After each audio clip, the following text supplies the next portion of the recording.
organizar la información. ¿Por qué sucede esto? Por la enseñanza, por el método de enseñanza tradicional, que depende tanto de la memorización que puede debilitar el aprendizaje. Aunque el alumno tiene una excelente capacidad de memoria, no puede poner en práctica sus conocimientos. No es capaz de producir, aunque al principio es fácil asimilar la información del curso utilizando la memoria, aún desconociendo el significado de tantas tareas y actividades en clase, pueden sacar notas sobresalientes en el examen, ya que el examen es el resultado de dichas enseñanzas. Al referirnos a la metodología didáctica, esta se interpreta como un instrumento para facilitar la práctica educativa. En China, la metodología tradicional depende de gran medida del instructor. Desde la escuela primaria, la educación se concentra en un maestro dando la clase. El instructor tiene un papel insustituible en la enseñanza. El maestro es considerado el jefe del proceso de enseñanza. En el modelo de esta tendencia, el maestro expone al pie de la letra la información exacta del manual establecido oficialmente por el Estado, donde la información es estática, detenida. Es decir, en ocasiones, la disertación no está vinculada con la experiencia de los alumnos. La educación china se basa en la cultura confucionista. ¿Qué quiere decir esto? Consiste que el docente tiene absoluta autoridad. El alumno debe respetar a su maestro, obedecerlo y cumplir con todos los trabajos y requisitos exigidos por él mismo. La escuela se encarga de transmitir ideología y cultura para formar a los jóvenes, enseñándoles los valores y las conductas. En este sentido, la escuela es la principal fuente de información para la educación y además es el sujeto del proceso de enseñanza. La educación china tiene como objetivo proporcionar al hombre las herramientas necesarias para que sea capaz de trabajar en la construcción socialista. En realidad, bajo esta metodología característica de China, el estudiante es un receptor, un simple receptor de información que solo presta atención al resultado y descuida el proceso de adquisición del conocimiento. Esto tiene como consecuencia la lentitud en asimilar las innovaciones y, en consecuencia, la pedagogía china no parece ser la metodología didáctica más adecuada desde el punto de vista educativo académico. Es algo, he profundizado mucho en China, me pareció demasiado, no ilógico, tal vez puede ser ilógico que los resultados de la prueba PISA sean tan excelentes con tal metodología. Eso es la gran pregunta y he tratado de ver videos, he tratado de investigar muchísimo más porque me pareció sumamente impresionante. Nosotros, como bien conocemos, como educantes que vamos a llegar a ser y por lo que venimos estudiando, sabemos que este modelo tradicional pues no, ya es muy obsoleto. Nosotros apuntamos a la didáctica, apuntamos a la innovación, pero qué tan increíble estos resultados, ¿no? Me pareció muy interesante, por eso es que investigué muchísimo más. Ahora, sí, me explayé con China, pero pasamos con Singapur, que también es uno de los países líderes en Asia, que está a nivel top, ¿sí? Singapur es hoy considerado como un sistema de educación de alto desempeño y según las pruebas de evaluación PISA del 2015, posiblemente el mejor en el mundo. En el 2018 se posicionó en el segundo lugar en las 3 pruebas.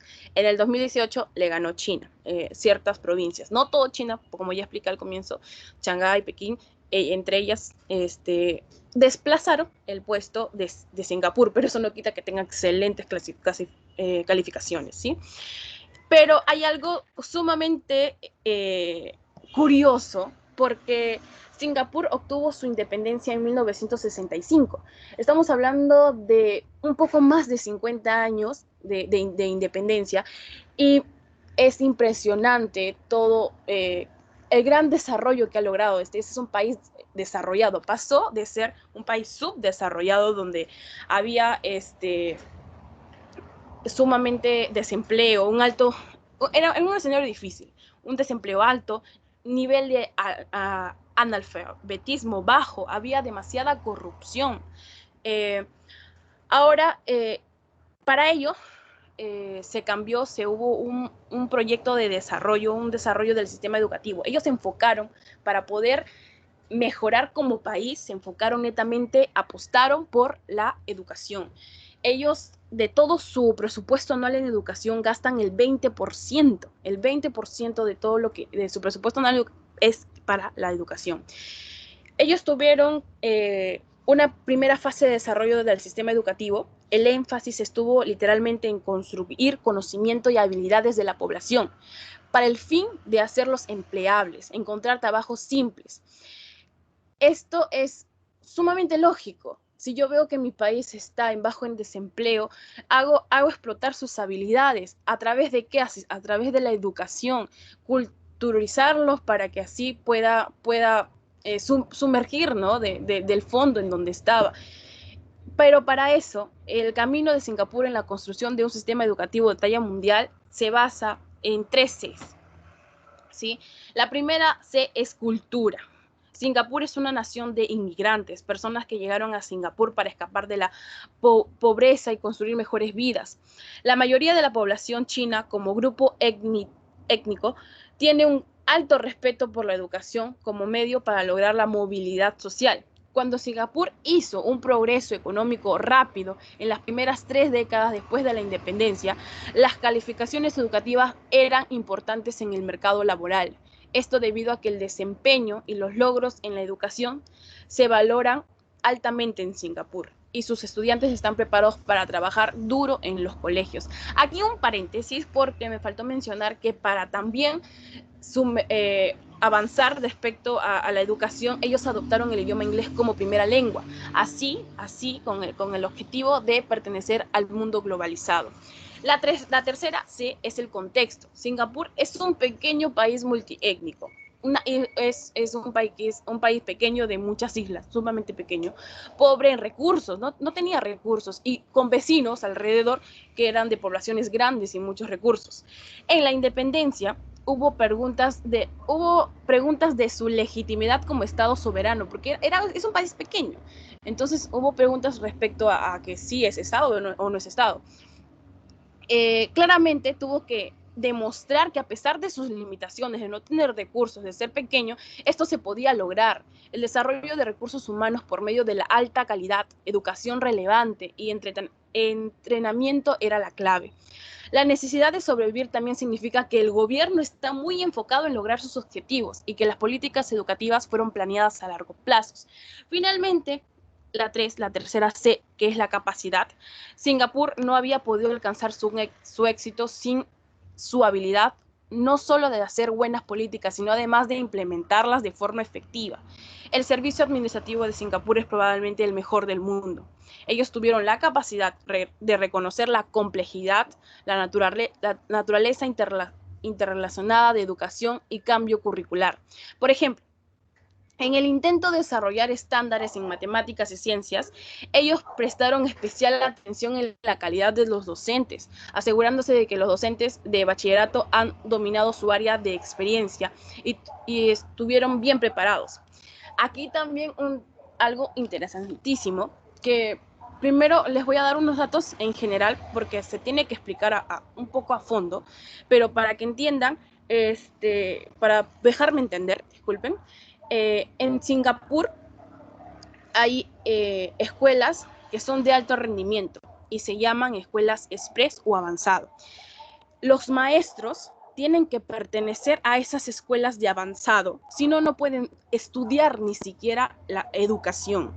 Y no solamente tienen que pertenecer a las mejores escuelas, sino estar en el tercio superior, ser de los 3 mejores para poder estudiar, no ni siquiera para ser profesor. O sea, tú para estudiar educación, tú tienes que haber estado en la escuela, en escuelas de alto rendimiento, avanzado express se denomina en Singapur, y ser de los 3 primeros para tú recién entrar a la universidad y estudiar educación. Cuando ya logras, eres de los 3, has estado en un colegio avanzado express, estás en el tercio superior, eres de los 3 mejores. Ahora eres docente, estás estudiando educación, no solamente termina ahí, ellos dan exámenes cada 2 años. Si esos profesores no pasan esos exámenes, simplemente los votan. Cuando están en la universidad, alguien que estudia educación, por ejemplo nosotros, ¿no? Siempre es muy usual de que hagan investigaciones y puras investigaciones. Esas son las tareas, actividades que ellos tienen que realizar. Y algo sumamente importante, bueno, la diferencia que se ve, quiero recalcar la diferencia entre nuestro país y estos países, ¿no? Es que un docente anualmente gana $70,000 por año, más que un abogado, más que un médico, más que un ingeniero, porque son los docentes quien enseñan para que uno sea abogado, para que uno sea médico, para que uno sea ingeniero. Y es sumamente justo que el que te ayuda, el que te prepara para llegar a ser, para lograr ser profesional como un abogado, sea justo que el docente gane más, porque de ellos, de sus enseñanzas, sale ser médico, ¿no? Esto es un poco de verdad de todo lo que, de cosas tan importantes respecto a nuestro país, ¿no? Relacionándolo con nuestro país y Singapur. Ahora, para hablar del sistema educativo en Singapur. Siguiente, por favor, Silvia. Voy a tratar de ser lo más corta posible. Hay 4 etapas también, en la educación preescolar, la primaria, la secundaria y la universidad. En la educación preescolar, normalmente los niños se introducen en el sistema educativo con 4 años de edad, momento en el que empieza la escolarización obligatoria y permanecen ahí hasta los 6 años de edad. La educación preescolar, en la educación preescolar, Singapur invirtió su creatividad y tenacidad. En los primeros años es cuando el niño se desarrolla en el orden biológico, psíquico, social, físico y cultural.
Profesor, disculpe, se me fue el internet. Estoy conectada desde mi celular y se me fue internet. No sé si hasta dónde se me había llegado a escuchar, disculpe. No, no, sí, hará cuestión de un minuto que dejé de escucharte. Se me fue el internet, profesor, no quise parar la Y exposición. sí, Disculpe. así es, justamente nos pasa a todos. Así que prosigue nomás para poder avanzar. No te preocupes. Ya, profesor, continúo, ¿sí? Me quedé en la etapa de educación preescolar. Mencioné que en Singapur invirtió tanto su creatividad como tenacidad. En los primeros años es cuando el niño se desarrolla en el orden biológico, psíquico, social, físico y cultural. En este ciclo, donde Singapur enseña a los más pequeños a explorar, a escuchar, a ser saludables, a superarse y sobre todo a ser feliz. Además, en los centros preescolares actualmente tienen el deber de fomentar un fuerte sentido de pertenencia y orgullo nacional entre los pequeños. En la educación primaria, La escolarización obligatoria continúa con 6 años de educación primaria desde los 6 hasta los 12 años de edad. Durante la etapa primaria los alumnos estudian tanto lengua materna, inglés, ciencias desde tercero, matemáticas, música, artes, civismo y educación moral, educación también de la salud. Durante esta etapa se busca asegurar a los estudiantes la adquisición de valores y habilidades para lograr futuros ciudadanos activos. Durante quinto y sexto de primaria, los alumnos son sometidos a evaluaciones para a posteriori ser ubicados. Aquí algo sumamente importante, desde primaria, desde quinto y sexto, como dije, ya están sumamente puras evaluaciones. Los niños son sometidos a puras evaluaciones para que recién, cuando cumplan 12 años, den el examen más importante, por así decirlo, dentro de Singapur, que es el Primary School Leaving Examination, un examen que piensa marcar el camino que seguirá el alumno durante los próximos años de educación secundaria, en las cuales, como ya por ahí había mencionado, que hay 3 niveles, ¿no? 3 guías, por así decirlo, el avanzado, cuando da el examen, el PCLE, si saca una buena nota, una excelente calificación, puede escoger escuelas que están en nivel avanzado o express, ¿no? Así se les denomina, de alto rendimiento, sino pues en la normal o la técnica, dependiendo de la nota que saquen, ellos son distribuidos, por así decirlo, ¿no? Escogen de los niveles de escuelas que hay. Y luego sigue la educación secundaria, como menciona, esta etapa que comprende chicos y chicas de entre 12 y 16 años, es la recta final de la escolarización obligatoria. Dependiendo de la nota que los alumnos consigan en el PCLE, los estudiantes cursarán un tipo de programa u otro en la educación secundaria. El sistema educativo, además, permite el cambio entre los diferentes tipos de cursos para incrementar el nivel de flexibilidad. No les imponen unos cursos ya en la secundaria en específicos para que ellos entren en esos cursos y ya, sino que dependiendo de tus habilidades, ahí recién como que depende de ti qué cursos quieres tomar y es muy flexible respecto a eso, ¿no? No hay ningún inconveniente que, por ejemplo, yo domine más letras, entonces no me meta tanto en cursos de matemáticas, sino que abarque todo, mucho más lo de letras. Ahora sí. Según dijo el experto en la conferencia de la Universidad de Múnich, el método, continuando a la siguiente diapositiva, hay un dato curioso respecto a esto. Hay módulos aquí en Perú, talleres, que tú como persona normal pues puedes pagar para que te enseñen este método, ¿sí? Para que te enseñen este método, sobre todo en las matemáticas, que se enfoca más en Singapur. Hay una escuela, es en San Miguel, en donde hay 10 módulos para que si tú te quieres inscribir y todo, te enseñan el método de Singapur. Es tan popular, conocido, muy importante, que se abren hasta talleres, pues, ¿no? En primer lugar, el método de Singapur consiste en que se debe de partir de lo concreto. Las cosas se tocan, se huelen, se doblan, se manipulan y en el segundo momento se representan pictóricamente. Ahí pasamos a la parte pictórica, la parte visual, con el fin de llevarlas al plano de la abstracción. En el resto de países lo que sucede en los conceptos son explicados únicamente desde el plano abstracto, ¿sí? Lo que muchas veces no colabora con la comprensión total por parte de los estudiantes. Además, en esta metodología el profesor repite los temas innumerables veces, pero cada vez en menor profundidad. Esto hace que cuando el alumno no esté atento, por ejemplo, tenga algunas oportunidades para aprender. En el resto de los países, quien no asistió a una clase perdió, supuestamente, ¿no? Ya perdió un tema, lo que significa un bache que debería completar a futuro. En tercer lugar, vale destacar que el sistema académico de Singapur está basado en la metacognición. Esto significa que los docentes observan el proceso que sigue el alumno para aprender, lo que le permite conocer cómo está pensando y en qué etapa de la abstracción se encuentra. De este modo, el especialista a cargo del curso puede armar su clase de manera más lógica, haciendo que el proceso educativo sea más personalizado. Otro elemento que caracteriza este particular sistema de enseñanza es la importancia de la participación social. Es que el profesor no es el centro de la clase y lo son los alumnos. Esto hace que los niños indaguen y descubran el trabajo en equipo y los beneficios que tiene el hecho de vivir en sociedad. El método de Singapur permite llegar a una respuesta a través de diferentes caminos. Por ejemplo, en matemática, los que enseñan es a cuestionar, a buscar otra alternativa y no a que todos deben realizar el mismo método. Se acepta la diversidad con el fin de dar a entender que no existen caminos únicos. Hay unas claves, bueno, en la siguiente PPT vamos a mencionar en sí, en total, 10 claves del éxito en que su modelo apuesta. El modelo de Singapur apuesta por la meritocracia, la flexibilidad, la personalización y la evaluación, ¿no? Hay 10 claves, por así decirlo, y la primera es que la educación se ve como pilar esencial del desarrollo. La inversión en el sector educativo se considera un impulso imprescindible para la mejora económica y social. Como dije, ellos el 20% de todo su presupuesto anual invertidos en la educación. Se basa en la meritocracia y la competitividad. Es un sistema exigente. Lo vemos en la etapa de que pasan de primaria a secundaria. Es un examen muy, muy importante para ellos y que designa, ¿no?, quien depende de sus notas, pues merece estudiar en un colegio sumamente de alto rendimiento. Exige que prima la eficiencia frente a la equidad y promociona a los alumnos con mejores resultados.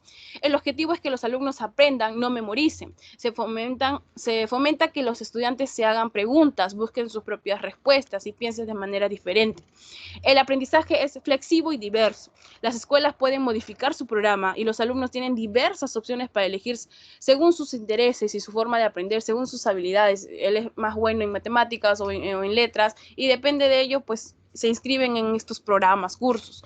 Las escuelas tienen mucha independencia. El currículo es común, la educación se ha descentralizado y cada centro establece sus metas y objetivos y evalúa sus avances. Ahora pasamos a la sexta clave, que sería que las evaluaciones definen el camino educativo del alumno, como es el PSLE. Hay exámenes oficiales en primaria y en secundaria que deciden la modalidad y el tipo de educación en los siguientes niveles. Los profesores son muy valorados y están muy preparados, como lo mencioné. La docencia es una profesión de prestigio a la que solo acceden los mejores y los salarios son altos. Se evalúa e incentiva a los docentes. Un proceso de evaluación anual señala sus objetivos, mide su rendimiento y les ayuda a identificar sus áreas de desarrollo. Como mencioné, hay exámenes cada año, cada 2 años, y si ellos no lo cumplen, no lo pasan, simplemente los retiran de su cargo. El bilingüismo es obligatorio. El inglés se enseña desde primaria junto a la lengua materna para favorecer la competitividad de los alumnos en un mundo global. Y 10, la formación profesional es muy importante. Cerca del 70% de los estudiantes accede a la formación técnica o vocacional que prepara a los trabajadores que necesita el país. Con eso concluyo mi parte, le doy el pase a mi compañero Brian.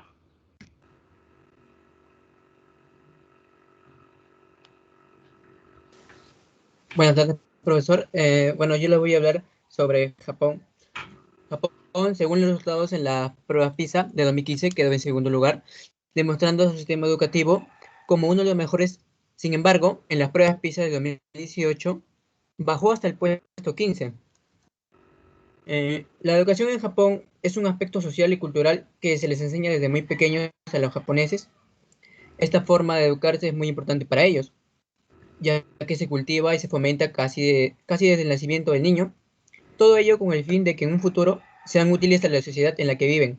Sin embargo, esta perfecta formación debe empezar pronto o no estará completa. La educación japonesa se basa en la transmisión de contenidos, valores y tradiciones, con gran exigencia, aunque no es muy creativa. La educación física es muy tenida en cuenta. Se trata de lograr la máxima homogeneidad, incluso en los atuendos, debiendo ser respetados estrictamente los uniformes. Siguiente diapositiva, por favor. Ahora les voy a hablar sobre el sistema educativo de Japón en su estructura. Primero nos situamos con preescolar. La educación previa a la escuela elemental se imparte en los jardines de niños y en las guarderías. La guardería recibe niños de menos de 1 año hasta 5 años de edad, que los niños aprenden a leer y a escribir correctamente, aprenden el hiragana, el katakana, haciendo caligrafía. El hiragana y el katakana son alfabetos fonéticos, cada letra representa una sílaba. Así como también aprenden origami y se le da un poco de tiempo para ejercicio, jugar o aprender canciones. En la primaria, la asistencia de niños de 6 años a la educación elemental es obligatoria. Los estudiantes no son clasificados según su habilidad. La carga curricular incluye las siguientes materias, como vienen a ser la lengua japonesa, los estudios sociales, la aritmética, la ciencia, los estudios sobre el medio ambiente, música, artes, artesanías, educación física y aspectos relacionados con el manejo del hogar. La lectura y escritura es quizá la parte más importante de la carga de materias de la primaria.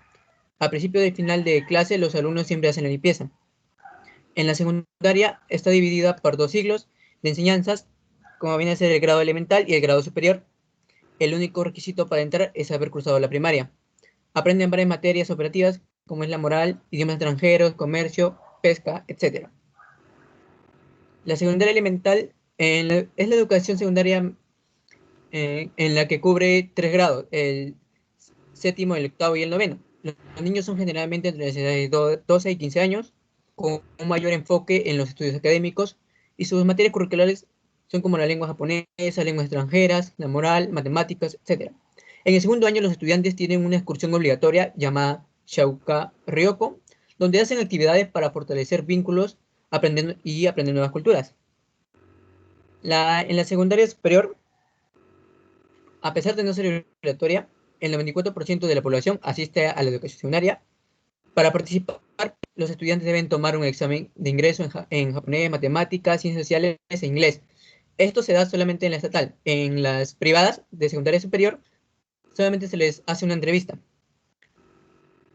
La universidad. En esta etapa de estudio, los japoneses eligen su carrera, ya sea alguna que les guste o que hayan empezado a elegir y practicar en sus talleres de la secundaria elemental o superior, como son electricidad, la robótica, la maestría, la medicina, la ingeniería, etc.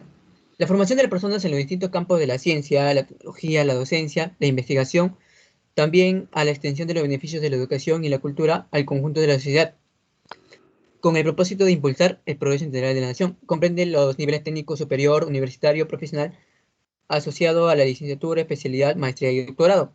Cabe resaltar que para entrar a la universidad en Japón, ellos para postular al examen, que son 2, son 2 en las universidades estatales, y en las universidades privadas solo es una.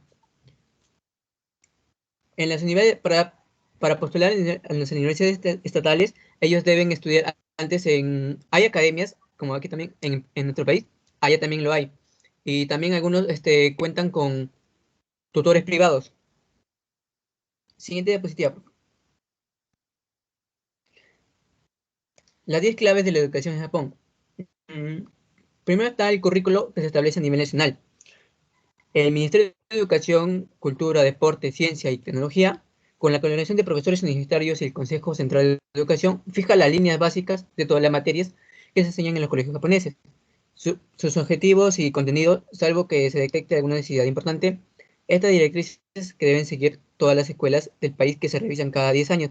Es por eso que en Japón todos los colegios llevan el mismo currículo y todos llevan los mismos temas, así que todos aprenden por igual. La legislación educativa es muy estable y duradera. Esta es la segunda. La Ley Fundamental de Educación, que está vigente en el país, data de 1947. La primera revisión se realizó en 2006 con el objetivo de incorporar disposiciones que promovieran el civismo, el respeto por la tradición y la cultura y el amor a la patria. Para adaptarse a las nuevas necesidades educativas, se ponen en marcha planes para la promoción de la educación. Tercero, la educación obligatoria es mayoritariamente pública y gratuita. Los niños comienzan el colegio a los 6 años de edad y la educación es obligatoria hasta los 15 años, aunque el 95% continúa hasta los 18. Hay 4 niveles educativos fundamentales: primaria, secundaria inferior y secundaria superior, y la universidad. El 99% de los centros de educación primaria son públicos, al igual que el 90% de los centros de secundaria inferior, que viene a ser el elemental, y el 64% de los de secundaria superior. El Ministerio de Educación decide que libros de texto se aprueban para cada nivel y se distribuyen a los colegios gratuitamente.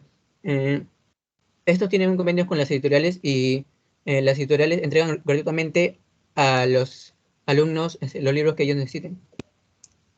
Cuarto, hay asignaturas y también formación en valores. Además de las asignaturas básicas que se estudian en cada nivel educativo, los alumnos cuentan con materias como economía doméstica, en la que aprenden a cocinar o a coser, artes tradicionales, como la caligrafía o la poesía, que es el shodo en la caligrafía, y en la poesía sería el haiku. Y cursos de educación moral. Se considera esencial que los alumnos desarrollen una conducta cooperativa, de disciplina en grupo y respeto a las normas. Como quinto tenemos el esfuerzo es esencial y la competitividad es alta. La sociedad japonesa considera que el éxito no depende de las habilidades o la inteligencia, sino que se consigue con esfuerzo. Esto se aplica también al ámbito escolar y los estudiantes trabajan ya desde niños en este sistema de meritocracia, con dos objetivos: lograr buenos resultados para tener mejores oportunidades de formación y empleo en el futuro, y ganar la aprobación del grupo y de su propia familia. La competitividad es alta, especialmente en los exámenes que permiten acceder a las mejores escuelas de secundaria superior y a las universidades más prestigiosas. Sexto, se prima la habilidad para resolver problemas. El currículo educativo japonés es muy completo y exigente en cuanto a contenidos, pero además tiene como base fundamental que los alumnos dominen la resolución de problemas y situaciones por sí mismos. Con independencia de la materia o asignatura, se busca que el estudiante no se limite a seguir con un procedimiento o memorizar información, sino que comprenda cómo y por qué suceden las cosas. De este modo será capaz de aplicar el conocimiento en cualquier contexto. Esto mismo se defiende también en las empresas. Para contratar, valoran más las destrezas generales que el conocimiento o la experiencia en ese trabajo concreto, para el que ofrecen al trabajador la formación es necesaria. Séptimo, en el colegio no solo se estudia, además de asistir a las clases, los alumnos tienen que colaborar en diversas tareas, como limpiar el centro o servir las comidas que se toman en la propia clase. Para ello, los estudiantes se dividen en grupos y trabajan juntos. El colegio también organiza multitud de actividades complementarias, como torneos deportivos, excursiones o salidas culturales, y de clubes de actividades extracurriculares muy variadas, como deporte, música, arte, ciencia, etc. Se considera que este tipo de actividades contribuyen a desarrollar la capacidad de resolver problemas, trabajar en equipo y colaborar por un fin común. Octavo, se estudia muchas horas y los deberes son habituales.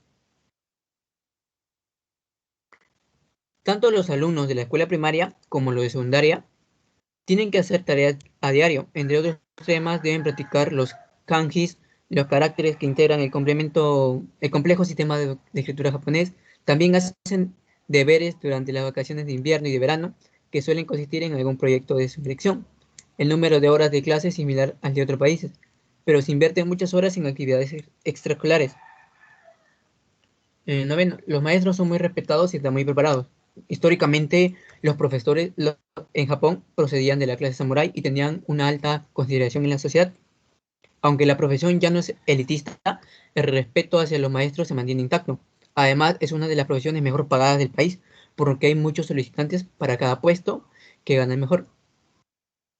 Por eso los profesores suelen estar muy preparados y desde el ministerio se exige la formación continua de los docentes, que deben renovar su certificado educativo cada 10 años. Eh, para, para ser maestro se debe dar un examen en Japón, y aparte de dar ese examen, se les hace una práctica de 3 meses a un año, y se les hace un seguimiento de cómo está yendo su trabajo. Décimo, educar es trabajo de todos. El trabajo en equipo se premia en el aula, donde los alumnos que destacan ayudan a aquellos con más dificultades, y el profesor tiene a su alcance diferentes herramientas y posibilidades para apoyar a los estudiantes con problemas de aprendizaje, desde atención personalizada en el aula hasta clases extraescolares. Pero además, esta implicación del grupo trasciende las paredes del aula, ya que los padres tienen la responsabilidad y el deber social de apoyar la educación de sus hijos en casa y recurrir a ayuda profesional cuando sea necesario. En recurrir a ayuda profesional se refiere a que a veces los padres ayudan a sus hijos contratando tutores privados. Siguiente diapositiva, por favor. Ahora les voy a hablar sobre la metodología implantada en las escuelas de Japón. La metodología empleada en la escuela de Japón se basa en las 5S, en la que son Seire, Seiton, Seiso, Seiketsu y Shitsuke. Bueno, el objetivo de Seire, de esta fase, consiste en eliminar del espacio de trabajo todo aquello que no sea útil. Para ello se hace una clasificación de las cosas que se usan y las que no, conservando las que sí. Consta de 3 fases: identificar, separar y eliminar. La segunda fase, que es Seiton, el orden, habla que después de una clasificación viene el orden. Por lo tanto, en esta etapa se ordenará los materiales que sean imprescindibles en el lugar de trabajo. En la tercera etapa, que se hizo, nos muestra que es importante mantener limpio nuestro lugar de trabajo. Tiene 3 fases: identificar, planificar y eliminar.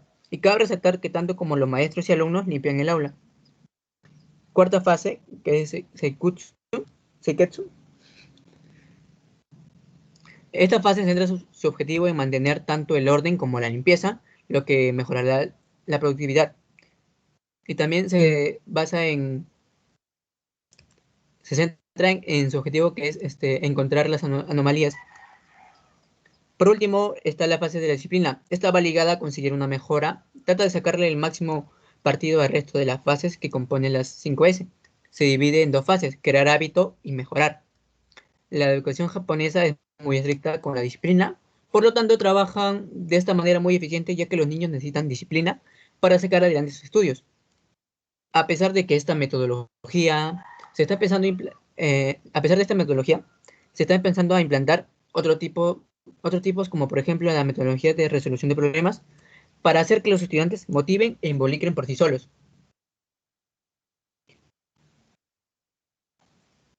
Siguiente, ya, gracias. Ahora voy a hablar sobre Corea del Sur. El sistema educativo de Corea también se destaca por el buen desempeño de estudiantes a nivel internacional. Por ejemplo, en las pruebas PISA de 2014, Corea y Singapur obtuvieron el lugar en resolución creativa de problemas. También durante las pruebas de 2006, 2009 y 2015, Corea del Sur obtuvo puntajes superiores a la media sugerida por la OECD en lectura y matemáticas. Sin embargo, este sistema es también célebre por la gran presión que ejerce sobre los jóvenes estudiantes. La educación es sumamente valorada en el país y vista como una forma de obtener prestigio profesional. El sistema es sumamente competitivo y los estudiantes tienen una presión muy alta de sus padres para obtener las mejores notas y poder ingresar a las 3 mejores universidades del país.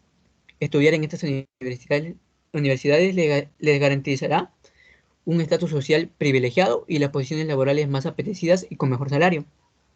La presión excesiva ejerce sus frutos positivos al ubicar casi siempre a Corea del Sur en las primeras posiciones de ranking internacionales.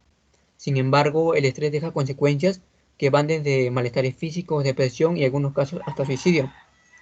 Tanto profesores como padres de familia son conscientes de esta presión debido a la trascendencia que tiene este tipo de formación y del peso del buen nivel educativo que afectará la vida de todo surcoreano. Por eso se han reportado casos donde los padres intentan técnicas que van desde contratar tutores privados hasta inclusive sobornos y otras prácticas poco éticas con tal de ubicar a los estudiantes en una buena universidad. Siguiente diapositiva, por favor. La educación en Corea del Sur se rige por un sistema estructurado en escuela elemental con duración de 6 años, en escuela primaria, escuela elemental con duración de 6 años, escuela primaria con un periodo de 3 años, la high school, que es el instituto, es una duración de 3 años, el junior college es que tiene una duración de 2 a 3 años, y universidades que contienen una duración de hasta 4 años. La escuela elemental comienza a los 7 años tras varios años de permanencia personal en la guardería, de los 3 a los 5 años. Y se puede ingresar a los 5 años, se puede iniciar el periodo de la escuela elemental a los 5 años, aunque lo normal es esperar hasta los 7 años. La elaboración de esta etapa es de 6 años, concluye a los 12 años, es obligatorio y se suele cursar en la educación pública, aunque no hay diferencia entre cursarla en un tipo de centro privado o público. La escuela primaria es el paso de la escuela elemental. A la primaria exige un examen de acceso. La realización de este examen depende del lugar de residencia del alumno. Este tipo de educación es gratuita. y comprende la edad de los 13 años a los 15. La educación primaria se estructura en 9 temas, que son la educación moral, lenguaje coreano, estudios sociales, matemáticas, ciencia, educación física, música, artes finos y artes prácticos. En la high school, que viene a ser como un instituto, que es el periodo de los 16 a los 18 años, son 3 años que existen varias ramas de estudio diferentes a la orientada al ámbito de los negocios y la orientada a las áreas de lenguas extranjeras, educación física y ciencias. La elección de uno u otro depende de la cercanía de la high school a los lugares de residencia de los alumnos. Junior College. En este periodo educativo predominan sobre todo los centros privados frente a los públicos. Habitualmente proporcionan también alojamiento a los estudiantes y es más barata que la universidad. Suelen ser 2 o 3 años de estudio especializado en materias como la agricultura, la pesca, la enfermería, ciencias de la salud, relaciones sociales, educación física, y acabados los estudios hay un periodo de prácticas que proporciona conocimientos técnicos y prácticos a los estudiantes. La universidad. Al finalizar la escuela, los jóvenes inician la etapa universitaria y una gran mayoría formará parte de la educación superior por dentro o fuera del país. Los niños y jóvenes estudian con mucho esfuerzo durante todas estas fases, ya que, como se dijo anteriormente, la educación es de gran relevancia para la vida de un coreano y de su buen desempeño depende su destino profesional. Para entrar a la universidad, los estudiantes deben tomar un examen llamado en coreano Suneung y un día muy importante y decisivo en el futuro de los jóvenes. Cabe notar que, aunque el examen tiene mucha relevancia al aplicar a la universidad, se tienen en cuenta otros requisitos como récords académicos, entrevistas, pero en muchos casos este examen es lo único que piden las universidades. Es por esta la alta relevancia que en la última etapa de la escuela las clases se enfocan sobre todo en este examen. Debido al alto nivel de competencia, los estudiantes no solo cuentan con el Estado para la educación, también toman en cuenta academias y tutores privados, lo cual implica una inversión económica muy alta de parte de los padres. En muchos casos, luego de terminar la jornada escolar hacia los 4 o 5 de la tarde, muchos continúan en casa estudiando hasta las 10 u 11 de la noche para poder tener el nivel exigido por los objetivos que desean alcanzar en ingresar a las universidades localizadas en Seúl, que es la capital del país.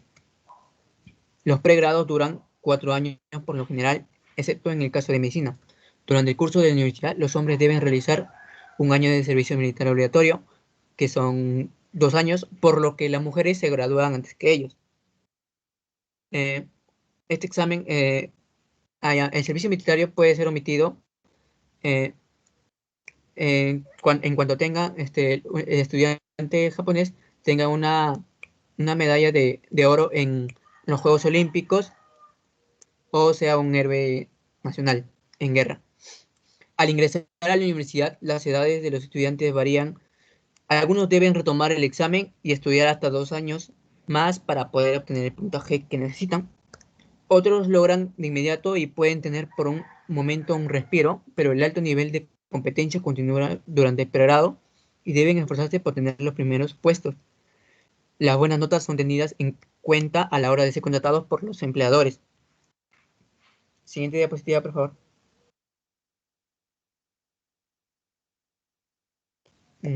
Las 10 claves de la educación en Corea del Sur. Aquí les voy a hablar sobre las primeras 5 claves. La educación es el motor de desarrollo. Desde que en 1945 Corea del Sur se liberó de la ocupación japonesa, los sucesivos gobiernos han apostado por la educación como un medio para sacar al país de la pobreza y generar un capital humano capaz de compensar su falta de recursos. A día de hoy, los surcoreanos sienten una absoluta pasión por la educación, que ven como la única vía para labrarse un buen futuro y contribuir al crecimiento económico del país. Por eso el esfuerzo de los estudiantes puede interpretarse como una suerte de patriotismo. Su formación va ligada al futuro del país. En segundo, la enseñanza es gratuita y obligatoria de los 7 a los 15 años. Este periodo cubre los 6 años de educación primaria y los 3 primeros años de secundaria. Para pasar a secundaria se exige a los alumnos superar un examen. También existe una selectividad para entrar en la universidad conocida como el infierno de los exámenes. La escolarización puede llevarse a cabo tanto en centros públicos como privados. Apenas hay diferencias pedagógicas entre ellos, ya que el Estado ejerce un importante control. Los alumnos disfrutan de un almuerzo gratuito en las escuelas. Tercero, el Estado y los ciudadanos realizan una gran inversión en educación. la República de Corea le dedica casi un 7% de su PIB y destina partidas para enviar a los mejores alumnos a estudiar a Estados Unidos, China o Europa. Una vez cumplida la enseñanza obligatoria, el 90% de las familias invierte unos 400 euros mensuales para que sus hijos completen su formación académica y logren cursar una carrera. Además, es habitual que las familias realicen donativos a las escuelas públicas para que mejoren las instalaciones o el profesorado. Cuarto, las políticas educativas son a largo plazo, pero los currículos se actualizan. Las leyes educativas no se ven afectadas por los cambios de gobierno. Sin embargo, los surcoreanos modifican el currículo escolar cada 5 años para adaptarlo a las necesidades laborales y de crecimiento del país. Esto se debe tanto a la tecnología. De este modo, los estudiantes salen preparados para la exigencia de la sociedad en la que viven. Quinto, los profesores son muy respetados. Al igual que en Finlandia, los docentes se cuentan entre los profesionales mejor pagados y más venerados del país. No debes pisar ni siquiera la sombra del maestro. Es una de las frases que más se utiliza ahí. Eh, Solo acceden a las escuelas de magisterio los mejores alumnos de cada promoción. Un 5% de sus aspirantes son. Y a lo largo de la docencia se someten a evaluaciones anuales en las que también participan los alumnos y sus familias. A los maestros más destacados se les proporciona una formación específica para liderar a modo de élite la docencia y la pedagogía en las escuelas. Siguiente diapositiva, por favor. Eh, Como aspecto clave tenemos que los alumnos reciben más de 10 horas de clase al día. Los surcoreanos pasan en la escuela entre 6 y 7 horas. A las 5 de la tarde el propio centro les ofrece una cena rápida para que lleguen puntuales a la academia, donde reciben de 4 a 5 horas clases particulares. Su jornada no acaba ahí, ya que en casa siguen estudiando. Se dice que los estudiantes surcoreanos estudian 16 horas más a la semana que la media de la OCDE. Séptima clave, tenemos la competitividad y los resultados que gobiernan el sistema. Para los surcoreanos, si alguien no tiene éxito en la escuela, tampoco lo tendrá en la vida. Estudian para dirigir empresas que lideran el desarrollo económico del país, no para... Estas ideas se traducen en un alto nivel de exigencia a la hora de estudiar. Sin unos buenos resultados, los alumnos no podrán acceder a las mejores universidades ni elegir el camino que desean seguir para alcanzar un buen puesto laboral. Esta idea genera mucha presión, por eso, según las encuestas de la OCDE, los alumnos surcoreanos son los más infelices. Como consecuencia, la tasa de suicidios entre menores de 24 años es la más alta del mundo. Como octavo clave, tenemos que los niños no tienen tiempo para jugar o relacionarse, y en las aulas hay mucha disciplina. Las obligaciones escolares apenas les dejan tiempo para dormir, por lo que socializar se considera una pérdida de tiempo. Quizá por este motivo los adolescentes se envían hasta 60 mensajes al día y uno de cada 6 niños afirma sentirse solo. En las escuelas la disciplina es muy férrea. Ser impuntual o no hacer los deberes se considera una falta grave y puede comportar incluso un castigo físico. Y la mayoría de las escuelas censuran los noviazgos, ya que restan a los alumnos horas de estudio.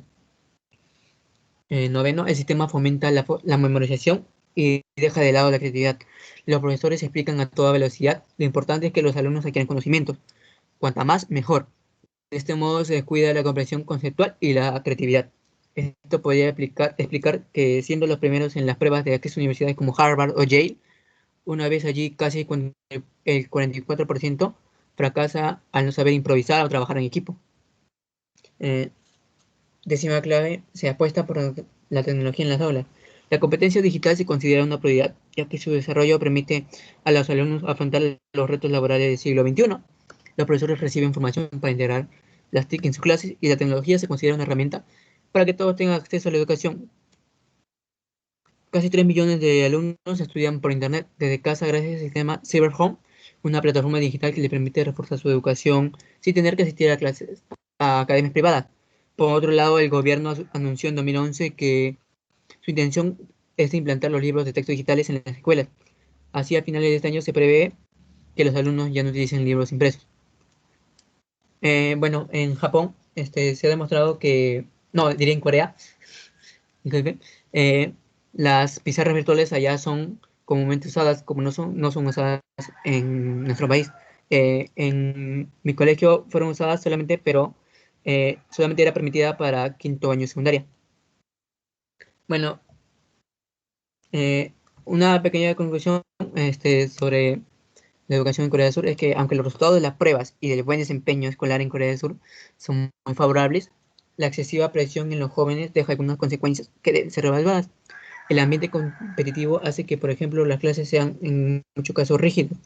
Asimismo, durante este periodo, los estudiantes no realizan exposiciones y existe poco trabajo en grupos. Debido al ambiente competitivo, en algunos casos la interacción entre alumnos es restringida. La disciplina y filosofía de trabajo duro de los surcoreanos es indudablemente uno de los motores que transformó el país y lo sacó de una profunda crisis. En décadas el país pasó de la ruina a ser una gran potencia económica. Sin embargo, encontrar empleo es una tarea muy ardua y los niveles de endeudamiento de sus ciudadanos son altos. Cabe notar que el sistema y su alto nivel de competitividad afecta significativamente el bienestar de la población. Hasta ahí, muchas gracias por su atención.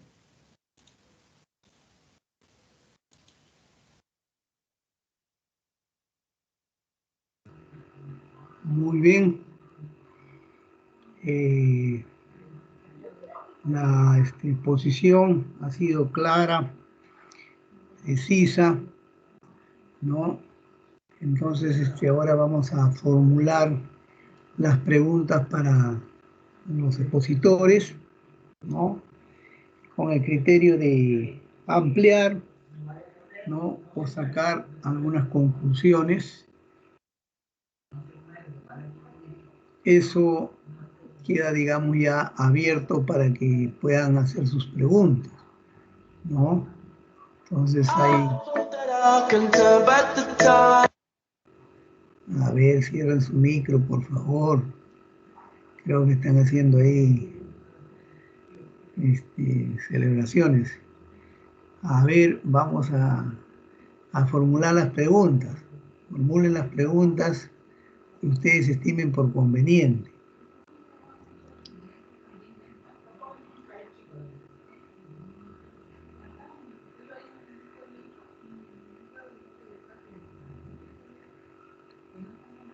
A ver, vamos a formular preguntas. Profesor, disculpe, ¿las preguntas las tenemos que hacer nosotros o, bueno, si mis compañeros tienen alguna duda o alguna pregunta que hacernos, no hay ningún problema? Claro, claro, las preguntas las hacen sus compañeros y el profesor. Y si hay que aclarar algo, utilicen nada más también su, ¿cómo se llama? Su PowerPoint. Pueden utilizarlo, no hay ningún inconveniente para poder, digamos, visualizar, aclarar si alguien le pregunta algo que de repente no pudo entender, ¿no? Entonces, pero es más que nada para concretizar y sacar algunas conclusiones, porque además está de decirle de que cada exposición, los que exponen, no hacen llegar, digamos, sus conclusiones, pero los que han escuchado siempre van a tener que hacer llegar sus conclusiones, ¿no? En número de 5, de 4 conclusiones. Entonces, vamos a formular preguntas entonces, para poder ir aclarando los temas. A ver, una primera pregunta, ¿no? Para ambos o para cualquiera de ustedes, de los expositores. Nosotros, acá en el Perú, con lo que concierne al tiempo en los países del continente asiático, ¿cuál es la distancia realmente, ¿no? ¿Cuál es la distancia en tiempo que nos llevan, digamos, en las escuelas de Singapur, de Japón, con respecto al tiempo que nosotros utilizamos para enseñar acá en una institución educativa?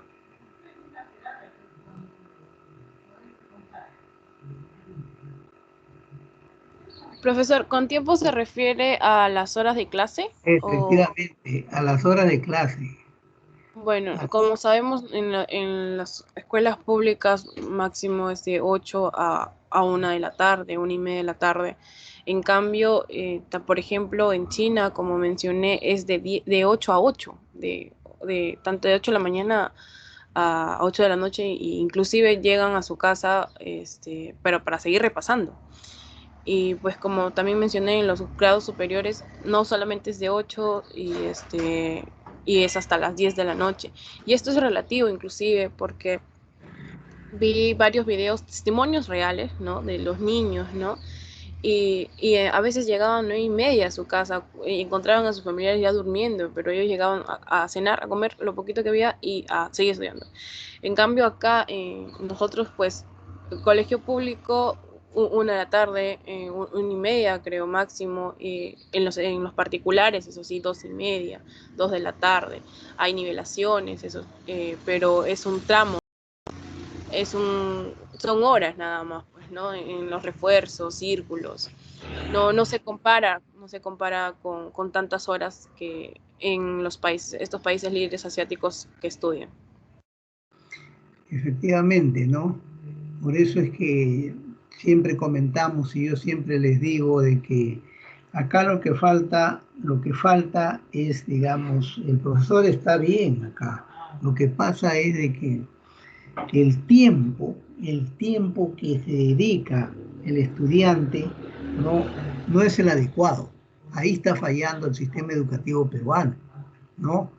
Porque así como ustedes han explicado que se hace en esos países asiáticos, en el Perú también ha sido así, pero le estoy hablando en el año 70, en el año 60, ¿no? Donde el alumno no tenía tiempo, como dice, simplemente llegar a las 6 de la tarde y ya estar todo el día en la institución educativa, ¿no? Entonces el profesor tenía más tiempo para poder explicar, digamos, sus clases, ¿no? Habían más horas. Entonces, esa es una de las razones por la cual, miren, estamos haciendo una comparación entre los países que ocupan, digamos, los primeros puestos en educación en el mundo. De los 65, 66 países que se presentan, nosotros estamos ocupando el puesto 65, como se dice, el penúltimo, ¿no? Entonces, es justamente la razón por la cual no podemos avanzar. ¿Por qué no podemos avanzar? Porque tenemos pocas horas, los alumnos con las justas trabajan simplemente 5 horas semanales, ¿no? Aunque teóricamente en el papel hablamos nosotros de 7 horas de 45 minutos, ¿no? Que se van a transformar en 5 horas nada más. Entonces, ahí está la desventaja que tenemos nosotros como peruanos, ¿no? Tenemos una gran desventaja en tiempo. El niño tiene que formarse justamente, eh, su trabajo debería ser el estudio, porque nosotros somos un país más rico en recursos naturales que los países que están allá, ¿no? Pero sin embargo nosotros no le damos esa importancia, ni siquiera queremos aumentar el presupuesto. Miren, allá ustedes nos han comunicado pues que es un 20% del PBI. Y acá nosotros con la ajuste llegamos ¿qué le digo? Al máximo, al 5%, y esto es todavía, ¿no? Entonces no es nada, entonces no es nada. Entonces eso es justamente lo que se está fallando acá. ¿Por qué le he pedido este tema? Le he pedido este tema para que dentro del campo, digamos, de cómo enseñar, ¿no? Tenemos nosotros que ir logrando no tan solo las estrategias, ¿no?, que hay acá, sino también lo que hay en lo mejor de educación. Entonces, para eso, ustedes tienen que ir comparando, van comparando. Más adelante, probablemente, ¿no?, ya hay inicios con ese colegio presidente de la República, ¿no?, donde se interna inclusive, ¿no? Entonces, ahí está dando unos buenos resultados. El problema es que no hay la inversión. Acá deberíamos tener, digamos, como era antes, ¿no? Estudiar eh, eh, todo el día, ¿no? Todo el día para poder, digamos, avanzar. También la pregunta que quería hacerle acá, en cuanto a la formación de la sociedad, porque ustedes saben pues, que todos los niños van a constituir la sociedad futura, ¿no es cierto? Entonces, ¿cómo ven la sociedad allá y cómo ven la sociedad acá? ¿No? Los jóvenes que salen de quinto año acá y los jóvenes que terminan allá quinto año. Ustedes que han leído más quizás el tema, ¿no? ¿Cuál es su aspiración? ¿Cuál es su aspiración? ¿Y por qué están más motivados de repente? ¿Qué creen ustedes que hay? Bueno, profesor, desde no solo usted, bueno, menciona quinto, ¿no? Que ellos salen de cómo es en quinto secundaria, cómo es un alumno de quinto secundaria en Perú y un alumno de quinto secundaria en China, por ejemplo. Ellos no solamente desde quinto, ellos tienen una mentalidad desde primaria, en ser los mejores, en ser exitosos, de tener un buen futuro, ser profesionales y con ello pues encontrar un buen trabajo y atribuir a la sociedad. Vi un caso de una alumna china que decía, pues no, el Estado me da, me apoya, eh, yo no siento que no esa niña, esa señorita, bueno, alumna, decía que ella sentía que no contribuía en nada a su sociedad, a su Estado, que ellos más bien le apoyan, que le dan, ¿no?, la educación y todo, las pruebas, evaluaciones, pero ella sentía que tenía que lograr contribuir con algo innovador, con hacer algo por su país. Y varios casos tenían esa mentalidad de salir, de esforzarse, de ser mejores, pero con el fin de lograr aportar a su país. Y sobre todo en todos en estos países, desde pequeños le enseñan a ser orgullosos de su nación, de que se sientan, de decir que pertenecen a ese país y sobre todo los valores, destacan demasiado los valores. Hubo algo que usted mencionó también en la clase anterior con respecto a China, que no lo llegué a mencionar en la exposición, pero era de que ellos en colegio, pues no tienen conserjes, no tienen ningún personal de limpieza. Ellos son los mismos que barren, trapean, que lavan los baños, porque no hay personal y entonces eso hace que pues no ensucien, ¿no? No ensucien porque en sí ellos lo van a tener que limpiar. Entonces, desde ahí, como que desde pequeños ya van impartiendo ese valor de cuidar su país, de que sus calles estén limpias.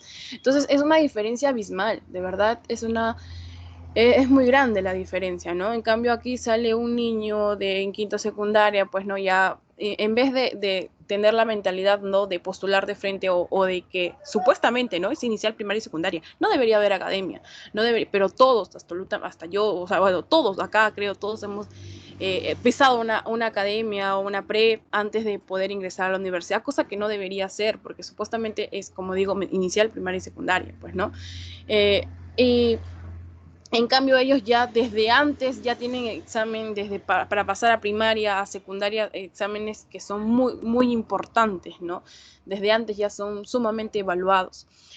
Y para terminar de acotar con la pregunta anterior que usted estaba mencionando y se me vino a la mente, pues no, por ejemplo, en esta exposición, la verdad es que a mí me ha interesado muchísimo seguir investigando, de verdad, he visto muchos videos y creo que me he alargado mucho y si es así, disculpe, pero es mucha información y muy buena información que deberíamos adoptar, ¿no? A acoplarnos a ello. Y tal vez haya mucha más. Y el tiempo no nos da. Inclusive si hubiéramos investigado de más países, se hubiera alargado muchísimo más el tiempo, pero ya tenemos una hora delimitada dentro de nuestro curso. Y bueno, eso sería mi aporte, pues, ¿no? Muy bien, yo les felicito porque esas investigaciones, como se dice, llevan tiempo y sé que se han dedicado para poder, digamos, sacar el extracto, porque en realidad son muchas cosas lo que tienen esos países líderes, ¿no? Y es bueno que nos lo comentes por qué, porque tus compañeros tienen que hacer lo mismo, o sea, no quedarnos simplemente, bueno, el sistema es así y ahí seguimos continuando, ¿no? Entonces, eso no debería pasar. Entonces ya ustedes son los que van a formar nuevas sociedades y a ir inculcando poco a poco No, nos va a quitar un poco de tiempo, pero eso es lo de menos, porque lo importante es el conocimiento que nos trae, ¿no? Y nosotros lo estamos asimilando. Con lo que respecta al docente peruano y al docente, por decir, de esos países líderes, ¿cómo los consideran? ¿Cuál es la diferencia que existiría en esa, digamos, en el trato para el docente, al profesor, para el maestro, como le quieran llamar? Bueno, profesor, es una gran diferencia, ya que allá para primero, por ejemplo, en Japón, para ser maestros, se le exigen unos difíciles exámenes y aparte de eso, de cuando uno ya por fin logra poder trabajar como maestro, eh, el Ministerio de Educación de Japón les hace un seguimiento de cómo está yendo en su labor de maestro y le hace un seguimiento que es de 3 a 10 meses. Sí, de 3 a 10 meses. Y en cambio aquí en Perú no es así.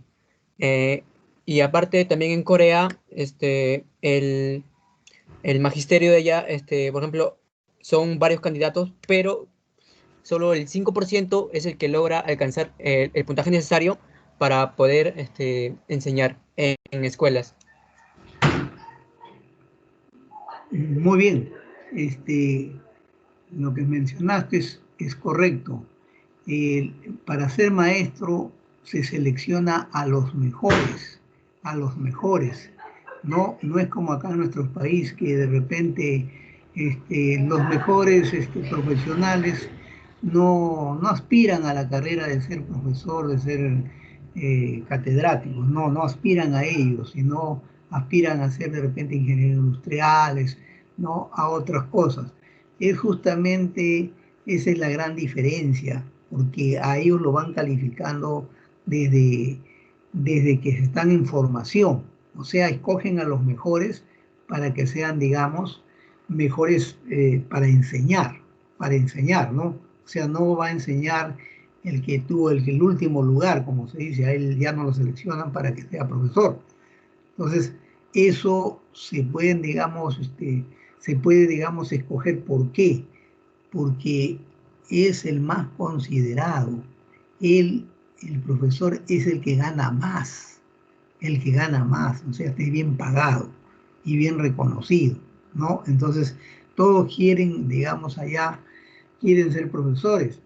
No es como acá en el Perú, que nos pagan, pues, nos pagan un poco bajo nuestro sueldo y a veces le corremos a esa profesión, dicen, no, ahí no voy a ganar plata y por lo tanto no voy a, ¿cómo se llama? No voy a postular ahí, ¿no? Miren esa es la mentalidad que tienen ellos. ¿Por qué? Porque si yo pongo a estudiar, a enseñar a los mejores, voy a formar mejores médicos, voy a formar mejores ingenieros, voy a formar mejores abogados, ¿no es cierto? ¿Por qué? Porque has puesto a los mejores. Entonces, eso es justamente lo que se tiene que innovar acá en el Perú. Hay que innovarle. Pero estamos, hay veces, siempre los gobiernos nos dicen lo mismo, ¿no? Mejora de la educación, mejora en la salud, y al final, cuando se llega ahí, parece que le das miedo aumentar el sueldo al maestro, parece que le da miedo, ¿no? Implementar escuelas, a implementar eh, hospitales, ¿no? Entonces, eso es lo que no debe ocurrir. Nuestra sociedad, ustedes que tienen una alta responsabilidad para formar a los jóvenes, ¿no? Ya tienen que irlos cambiando, ya tienen que irlos, digamos, hacer que sean más serios, más responsables. ¿Para qué? Para que nuestro país avance. Porque si nosotros sacamos alumnos que no tienen, bueno, han ido por cumplir, cumplieron, como decía su compañera, cumplieron el quinto de secundaria y ya no saben ni siquiera a dónde van a hacer, qué cosa van a hacer. En estos países he notado de que ya lo van encaminando, qué cosa es lo que se tiene que hacer, ¿no? Se tiene que hacer. Acá otra cosa que también quería preguntarles, ¿no? Eh, los grupos, en el campo de didáctica ya, los grupos, ¿no? Que hacen ahí para la investigación, qué cantidad de estudiantes puede aglutinar. ¿Cómo son los grupos allá en el campo? Si quiero mandar a hacer una investigación, ustedes hablaron algo de eso, ¿no? No formo de cinco estudiantes.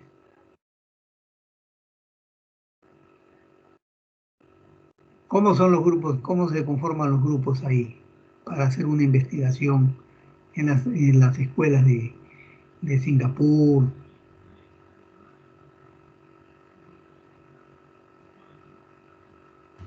Bueno, profesor, bueno, en los grupos de investigación en la secundaria, bueno, asumiendo en la secundaria o primaria, por ejemplo, equipos para el trabajo, como mencionó mi compañero, sobre todo, por ejemplo, en China o en Corea del Sur, es tanta la competitividad, demasiada la competitividad entre ellos mismos, que es preferible no hacer grupos de trabajo. ¿Sí? Para todo es competencia, para todo es quién es el mejor, quién tiene la más nota, quién ocupa el primer puesto, quién está en tercio superior. Entonces, como lo mencionó mi compañero en su exposición, no permiten, no hacen tantos grupos de trabajo, por así decirlo. Pero con respecto, por ejemplo, a cuando alguien quiere estudiar, ¿no? La docencia en la universidad, sí, ahí sí, individualmente, pues es mensual, ¿no? Mensual que les manden a hacer investigaciones, sobre todo dentro de la Facultad de Educación, por ejemplo, de Singapur, designan que hagan cada uno de los alumnos investigaciones mensualmente. A eso es importante, por eso a eso quería llegar. Miren, como ahí hay la competencia, todos quieren ser primero. Esa es su mentalidad. Esa es su mentalidad. Y hablaron también ustedes de que hay veces cuando en China, por ejemplo, cuando no logran ingresar a las universidades, ¿no? Hay veces ahí hasta se matan, ¿no? Hasta se matan, ¿no? por, por su fracaso, ¿no? Pero en realidad, pues es que ellos se acostumbran a nunca perder. Siempre quieren ser los primeros, ¿no? Acá no tenemos esa mentalidad, los niños, bueno, dice, si saco 11 es igual que sacar 18, ¿no? Entonces no lo hemos creado con esa mentalidad de querer siempre lo mejor, ¿no? ¿Por qué? Porque ellos quieren ser los mejores para ser reconocidos. ¿Para qué? Porque también la misma sociedad les obliga, ¿no? Por ejemplo, en China, aquellos que se hacen profesionales es prácticamente sacar a toda su familia de la pobreza, ¿no? También hay pues, lugares donde son bastante familia y también hay pobreza. Entonces, por eso es que ustedes se dan cuenta de que todavía terminan las clases y ellos siguen estudiando, ¿no? Y en China también, inclusive a las bibliotecas, digamos, a la sala de estudios, van hasta con sus abuelitos a veces, ¿no? Entonces, los pequeñitos desde pequeños le van inculcando. Acá no, pues nosotros tenemos otro criterio, ¿no? Otro criterio. Acá salen del salón de clase y ya hay veces, si el papá está interesado, la mamá está interesada, le va a preguntar, hay tareas, vamos a hacer las tareas, tenemos un lugar para poder sentarnos y poder hacerlo. Acá no hay eso, ¿no? Entonces, por eso es justamente que nosotros poco o casi vamos a avanzar, porque nos falta eso, nos falta justamente, ¿no? Y tendremos que cambiar el sistema para poder estudiar mayor número de horas. Cambiando el sistema, ¿no? Pero significa gasto también, ¿no? Crear nuevos colegios, crear, digamos, también disminuir el número de meta de atención, y ahí recién comenzamos a competir, porque si no, siempre vamos a tratar simplemente por cumplir, pero claro, de 20, de 30 siempre salen 4 o 5, ¿no?, que les va a gustar el estudio, ¿no? Pero la mayoría, nosotros tenemos que crear, digamos, conciencia en que todos deberían ser profesionales, porque acá el campo, en la parte estadística nos dicen de que de 100 que ingresan con la justa llegamos a de repente a 5 a 9 profesionales, ¿no? Entonces los demás, hay veces ni siquiera terminan de estudiar, ni siquiera terminan de estudiar. Entonces, es que hay que cambiar la sociedad tiene que cambiar de mentalidad. Eso es lo que nos falta. No, yo realmente le felicito, no, porque ha sido una brillante exposición, no han indagado, no han respondido las preguntas. Eso es formidable porque sus compañeros ya tienen la idea, ¿no?, de las estrategias y de la didáctica que se utiliza, digamos, en otros países para poder, digamos, avanzar en el nuestro. Entonces, eh, su apellido de usted, a ver, es El mío es Basurto y el de mi compañera es Cabos, profesor. Basurto y Cabos. Cabos, ¿no? Correcto, correcto, muy bien. Ahorita vamos a siempre poniendo las calificaciones para no olvidarnos. ¿Ya? Muy bien, entonces ya el tiempo también nos está ganando. Vamos a tomar lista. No les recuerdo a todos de que siempre tienen que preparar sus conclusiones. Los que expusieron no, pues porque ya conocen el tema, pero los que no han expuesto tienen que de todas maneras eh, mandar sus conclusiones, ¿no? Mandar sus conclusiones para poder ir sumando, ¿no?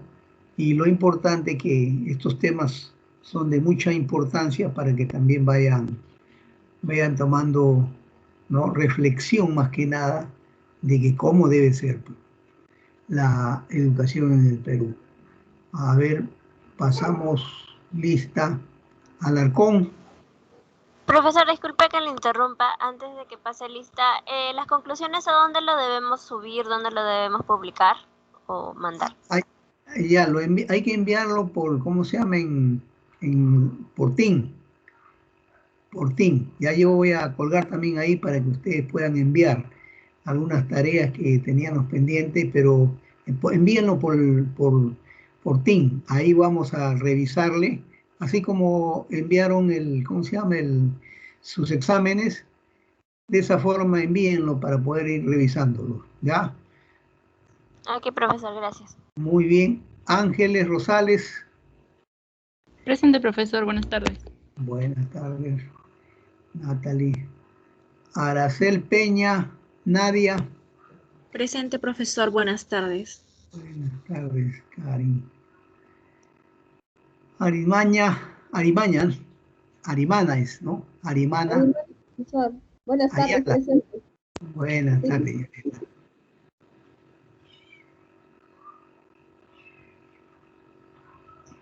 Cabo Guamaní. Presente, profesor, pero se pasó Basurto. Basurto me pasé.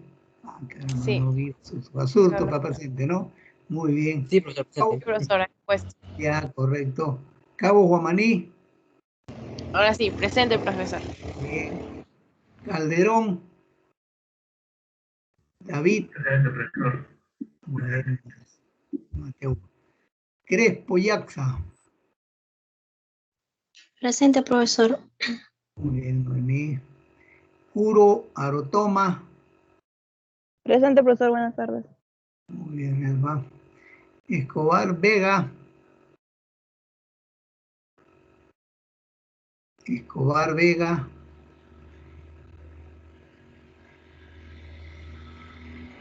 Buenas tardes, presente, profesor. Buenas, ¿cómo están? A ver, Gutiérrez Alburqueque. Ella no viene, él no viene.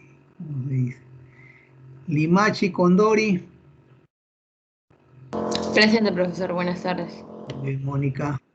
López Retamoso. Presente, profesor. Buenas tardes. Muy bien, vamos. Mejía Minaya.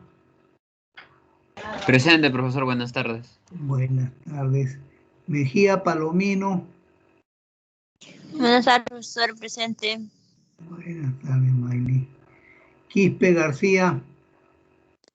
Buenas tardes, profesor. Presente. Muy bien, Diana. Ramos Guamaní. Presente, profesor. Buenas tardes. Muy bien, Neida. Vega Ruiz. Presente, profesor. Profesor, disculpe, Alarcón también dijo presente, sino que tiene problemas con su audio, pero sí está presente. Alarcón. Sí, es la primera de la lista. Ya, correcto. Muy bien que me hagas llegar a esto. Gracias, Yaguana. profesor. Yaguana. Presente, profesor. Buenas tardes. Buenas tardes. A ver, dice Alarcón, ¿no?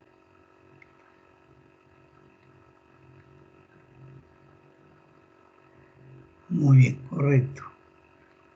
Profesor, una pregunta antes de que Sí. termine. La parte de lo que dijo de las conclusiones, ¿usted va a habilitar una parte de tarea para poder responder y poner ahí la conclusión o tipo un Word y subir No. y así? No, ustedes pueden enviar nomás. Ustedes envíen nomás. De todas maneras me va a llegar. Ya. ¿En qué parte tengo que enviar? ¿Cómo se llama? En TIN, pues, en TIN, donde hay tareas. Bueno, voy a revisar. Claro. Ya, correcto, muy bien. Nos estamos viendo la próxima clase.